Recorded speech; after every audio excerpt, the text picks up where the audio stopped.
Hello' everyone, আপোনালোকৰ সকলোৰে ভাল বুলি আশা ৰাখিছোঁ। আজি মই আপোনালোকক কমলাৰ সৈতে মাছ কেনেদৰে বনাব পাৰি তাকে দেখুৱাম।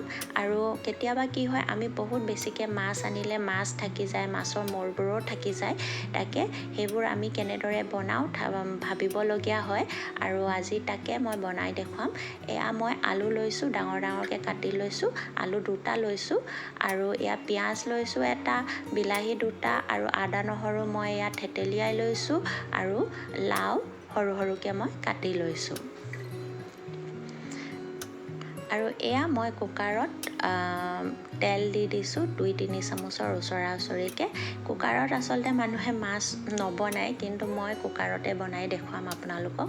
আৰু এয়া মই ইয়াত পাঁচফোৰণ দি দিছোঁ, আৰু এয়া পিঁয়াজো দিছোঁ।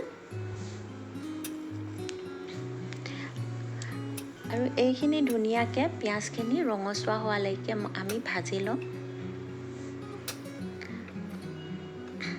এয়া আমাৰ পিঁয়াজখিনি ৰঙচুৱা হৈ গ'ল। এতিয়া আমি ইয়াত দি দিছোঁ আদা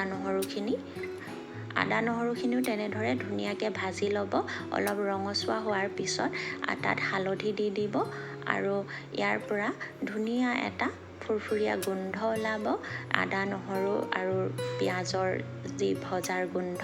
তাৰপিছত আমি ইয়াত দি দিম বিলাহী, আৰু এয়া মই বিলাহী দি দিছোঁ, আৰু বিলাহীখিনি ধুনীয়াকৈ ভাজি ল'ব অলপ সময়।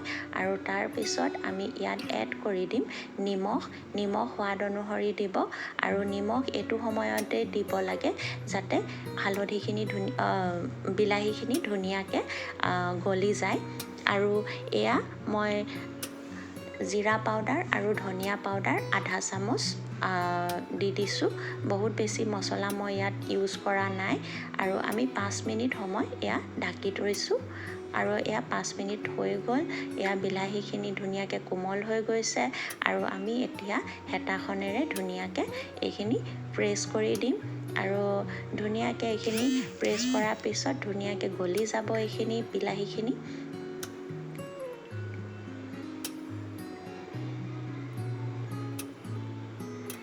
আৰু এয়া মই এতিয়া মটৰ এড কৰি দিছোঁ ইয়াত, আৰু যি কাটি থৈছিলোঁ মই আলু, লাও, এই গোটেইখিনি চব্জি মই ইয়াত দি দিছোঁ একেলগে। আৰু এতিয়া ধুনীয়াকৈ গোটেইখিনি মিক্স কৰি ল'ম। অলপ সময় আমি ইয়াক ভাজিম, আৰু অলপ সময় ভজাৰ পিছত আমি 5 মিনিটৰ কাৰণে ঢাকনখন লগাই দিম।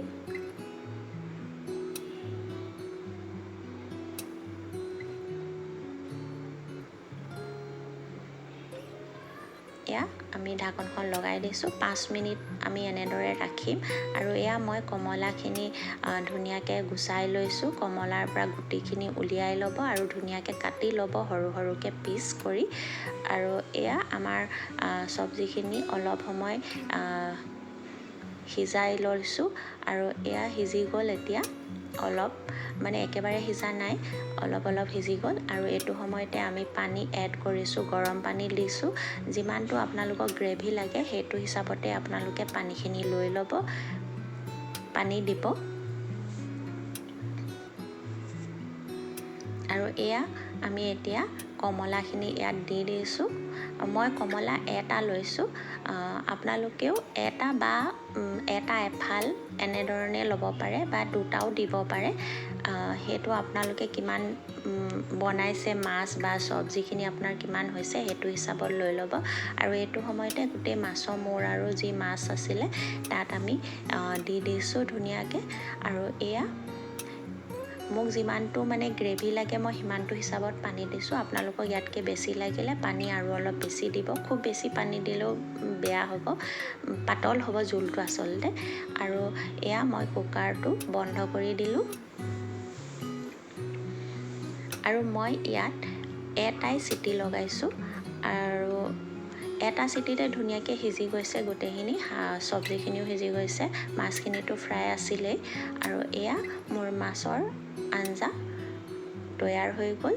আৰু বৰ ধুনীয়া গোন্ধ ওলাইছে, খাবলৈও বহুত ভাল হৈছিলে। আৰু আপোনালোকেও এনেদৰে ট্ৰাই কৰিব পাৰিব। যদি আপোনালোকৰ এই মাছৰ ৰেচিপিটো ভাল লাগিছে তেনেহ'লে ছাবস্ক্ৰাইব কৰিব আৰু শ্বেয়াৰ কৰিব।